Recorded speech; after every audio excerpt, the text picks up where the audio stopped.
ဒေါ်စုကမြက်တပင်စိုက်ဖူးတာမဟုတ်တော့ကျွန်တော်ဘယ်သူမှမလိုက်ပြောတာမဟုတ်မြက်ဆိုတာစိုက်ရတာလားနှုတ်ရတာလားတော့မသိဘူးကြတော့ဘူးလားဝင်ကြီးတွေအဲ့ဒါကြောင့်မို့ဘုံဝင်ကြီးကအမှားကိုဒီဝင်ကြီးကလှမ်းဖလိုက်ဘုံဝင်ကြီးကအမှားကိုဒီဝင်ကြီးကလှမ်းဖလိုက်ကြတော့ဖာဝင်ကြီးတွေဖြစ်မသွားတော့ကျွန်တော်ပြောတာကကျွန်တော်တို့လေးစားတဲ့ခေါင်းဆောင်ကောင်းဖြစ်တင်ပါတယ်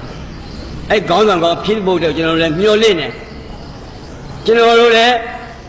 တိုင်းပြည်လည်းအရန်ကောင်းစားစီတိုင်းပြည်ကလည်းတိုင်းပြည်ကတော်တော်နှုတ်တယ်မှုန်တိုင်းကအရန်ခံလာခဲ့ပြီးဒီနေ့ဒီအချိန်မှာတော့ကျွန်တော်တို့မြန်မာရှေ့ပြောင်းလို့သမားတွေကျွန်တော်တို့ညီကောင်ဖောင်သမားတွေကိုယ်တိုင်းပြည်ချင်းတွေကောင်းရင်တော့သူများတိုင်းပြည်မှာတစ်လက်မှာတစ်ဆက်ကမှနေမအောင်ပြန်ကြမှာကိုယ်တိုင်းပြည်မှာပြန်ပြီးကိုကျွန်တော်တို့ကမ္ဘာမှာလည်းအိန္ဒိယမှာလည်းရှိတယ်အုံနောက်ရွေးစည်းမှုပြဿနာတကယ်ပညာရှင်တွေကနိုင်ငံခြားထွက်ပြီးအလုပ်လုပ်ကြတယ်သူတို့နိုင်ငံမှာအုံနောက်အတွေ့အကြုံပညာရှင်တွေစက်မှုပညာရှင်တွေသူပညာရှင်တွေအရင်ဆုံးရှင်းသွားတယ်အုံနောက်ရွေးစည်းမှုလို့ခေါ်တယ်ကျွန်တော်တို့မြန်မာပြည်မှာကလောက်အားရွေးစည်းမှုရိုးရတနိုင်ငံထဲမှာ3 တန်းကျော်ရှိအဲ့လိုနဲတဲ့လောက်အားတွေလားတိုင်းပြည်မှာပြန်လဲအသုံးချလိုက်ရင်ဘယ်လောက်များရှည်ဖြစ်မလဲသို့သောကိုယ်တိုင်းပြည်ကိုပြန်ပြီးတော့လုံမဲ့ခါကျတော့တိုင်းပြည်ဖွံ့ဖြိုးတိုးတက်မှရင်းနှီးမြုပ်နှံတဲ့ပုဂ္ဂိုလ်တွေကလာမှာ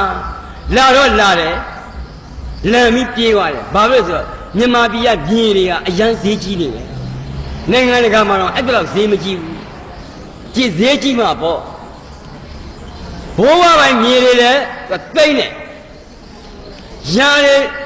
တက်လုံးကနေဓမ္မဥရလောက်ကင်စားတော့တဲ့ຢာတွေကိုလည်းသိမ့်တဲ့ခါကျတော့လှုပ်เสียကိုင်းเสียမရှိတဲ့ခါကျတော့မလေးတို့ထိုင်းတို့ထွက်ပြီးအလုပ်လုပ်ကြရတယ်ရှင်နေမင်းကခုလောက်ကူတောင်သူကိုပြုံမယူဘူးရဲ့လို့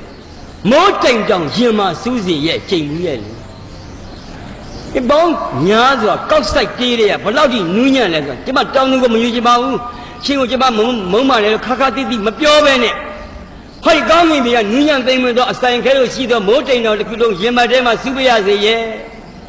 ကျမတောင်းသူကိုမယူပါဘူးလို့အဲ့ဒီလိုဥနယ်တွေမှာအဓိကပြဿနာကကုန်းလောင်ကိုင်ပိုင်းလောင်ကိုင်ရှားပါတဲ့ပြဿနာရွာမှာအလူလောက်ရင်ကုန်းလောင်ကိုင်ပိုင်းလောင်ကိုင်ဘယ်လိုက်ရှာမှမသိမလေးပဲလမ်းဆွဲခေါ်ရမလားရိုးရပဲလမ်းဆွဲခေါ်မှာဖြစ်ကျွန်တော်တို့ဘာမဟုတ်တဲ့အနည်းပညာသမားတော်သိရင်သူတို့ဟိုးနေပြည်တော်ကလူကြီးတွေဆိုရင်ပိုသိမှာပေါ့မဟုတ်ဘူးလားအဲ့ဒီမှာမလေးမှာပြဿနာဖြစ်လို့ဆရာတော်ကြီးတွေကိုယ်တိုင်ပဲခါသူတို့ဈေးခံပြီးတော့ခါတဲ့မြန်မာလူသားတွေကိုဒုက္ခရောက်နေတဲ့လူသားတွေပြန်ခေါ်ရတယ်ကျွန်တော်တို့ကမနဲ့မိုးလေးရင်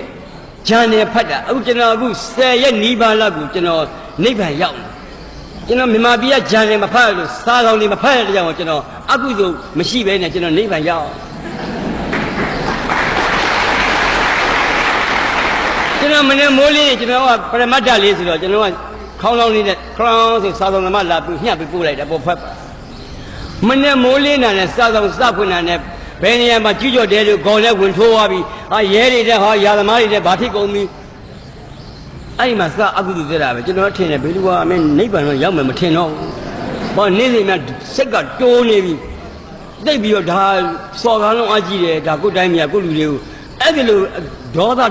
မနဲ့ဖြစ်ပါများလာတဲ့ခါကျအဆိုင်ခဲကဖြစ်လာအဆိုင်ခဲကဖြစ်လာတော့ကျွန်တော်ပြလိုက်တယ်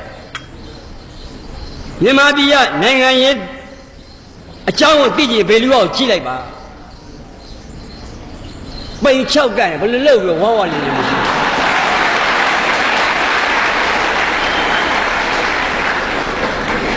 မြန်မာပြည်ကစီးပွားရေးကိုကြည့်ရင်ဘယ်လိုသာကြည့်ပါ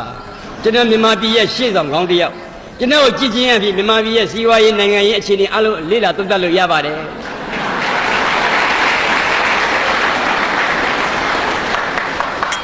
ဗိုလ်ချုပ်အောင်ဆန်း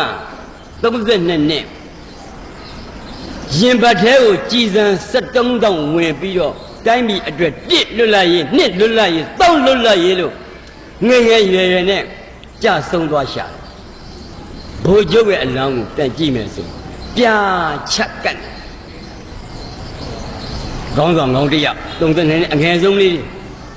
ကျွန်တော်32နှစ်ဆိုတာဘာမှဖြစ်သေးဘူး32နှစ်မှာတကယ်ဘာလုံးကနေပြီး အင်္ဂလန်လိုနိုင်ငံမျိုးကတော့လေးစားရတဲ့ခေါင်းဆောင်ကောင်းတစ်ယောက်အဲ့ဒီမှာဂျူဘလီဟောမှာဘုရားရဲ့လောင်ပေးနာမှာဒေါခင်ကြီးသွေးထွက်နေသောအပေါက်ကြည်စံရပေါက်များကိုဘုံပတ်လေးနဲ့တုတ်ပေးနေရင်ဒေါခင်ကြီးဘာတွေစဉ်းစားလဲဆိုကျွန်တော်တို့ဓာတ်ပုံကြည့်ရတယ်ပြည့်မြင်နိုင်ပါနောက်ဆုံးသူ့ကိုတောင်းဆိုသွားတာကဘာမှတန်မိုးမရှိတဲ့ပဲပြုတ်နဲ့နံပြားလေးပဲကြည်ရင်ပဲပြုတ်နံပြားရရင်စားချက်